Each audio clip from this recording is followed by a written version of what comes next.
Bonjour à tous, aujourd'hui je vais évaluer un petit SSD externe de la marque Lexar, qui est une marque connue pour ses cartes micro SD par exemple. Euh, Ce SSD a une capacité de 1 Teraoctet. Il permet de stocker vos documents importants ou de faire des sauvegardes de vos documents importants, de pouvoir vous déplacer avec vos fichiers. 1 Tera, c'est une capacité plutôt généreuse. Vous pouvez mettre des photos, vous pouvez mettre ce que vous voulez, vous avez de la place.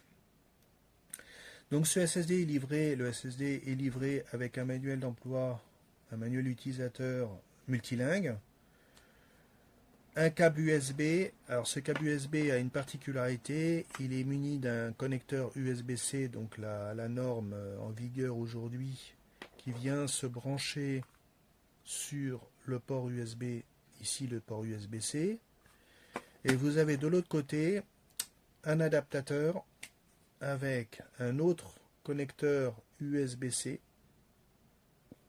et un adaptateur USB-C vers USB-A, vous permettant d'utiliser l'appareil sur un ordinateur équipé d'un port USB-A et non de port USB-C. Petite particularité de cet adaptateur, comme le font certains fabricants qui aiment bien, certains fabricants, c'est que vous avez un petit ergot ici sur l'adaptateur, qui n'est pas très proéminent, mais vous avez un petit ergot que vous voyez ici, qui vient se prendre sur une petite échancrure au niveau du port USB que l'on voit ici. Il y a un petit évinement, ce qui veut dire que cet adaptateur peut ne pas être compatible avec d'autres câbles USB-C, d'autres connecteurs USB-C que celui-ci.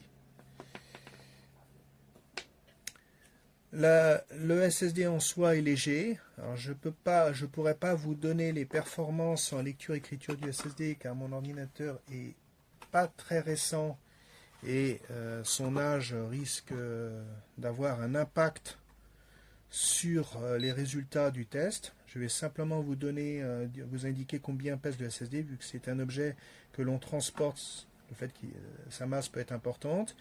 Il pèse 44 grammes. Et avec son câble et l'adaptateur, vous en avez pour 60 grammes environ, un petit peu moins de 60 grammes à porter dans votre poche ou dans votre sac, ce qui est quand même très léger et donc ne devrait pas poser de problème. L'avantage d'avoir un SSD par rapport à un disque dur classique, et c'est pour ça que j'ai fait mon choix sur ce SSD, c'est qu'un SSD ne comporte aucune pièce mécanique. Donc lors de son fonctionnement, il est totalement silencieux. Ensuite, le SSD n'utilise pas les champs électromagnétiques comme le font les disques durs, donc il sera insensible ou du moins moins sensible aux champs magnétiques extérieurs comme la présence par exemple d'un aimant qu'un disque dur. Le SSD, de par le fait aussi qu'il n'a pas de pièce mécanique, consomme beaucoup moins d'énergie qu'un disque dur classique. Donc si vous l'utilisez sur un ordinateur portable, la batterie de l'ordinateur portable sera moins sollicitée, vous aurez une meilleure autonomie. Et le SSD est beaucoup plus léger, comme je vous le disais, et très léger, comme je vous le disais, donc plus léger qu'un disque dur classique, donc plus facile à porter. Il est également moins sensible aux chocs et aux vibrations, ainsi qu'aux éventuelles variations de température. Dans la limite du raisonnable, bien entendu. Voilà, donc ce petit équipement peut rendre bien des services, peut vous aider à faire vos sauvegardes ou à vous déplacer avec vos données importantes, comme je vous le disais. Et c'est, je pense, ce genre d'accessoires qu'on doit tous avoir quand on a pas mal de documents à gérer pour des raisons personnelles ou des raisons professionnelles. Voilà, je vous remercie de m'avoir écouté et je vous dis à bientôt.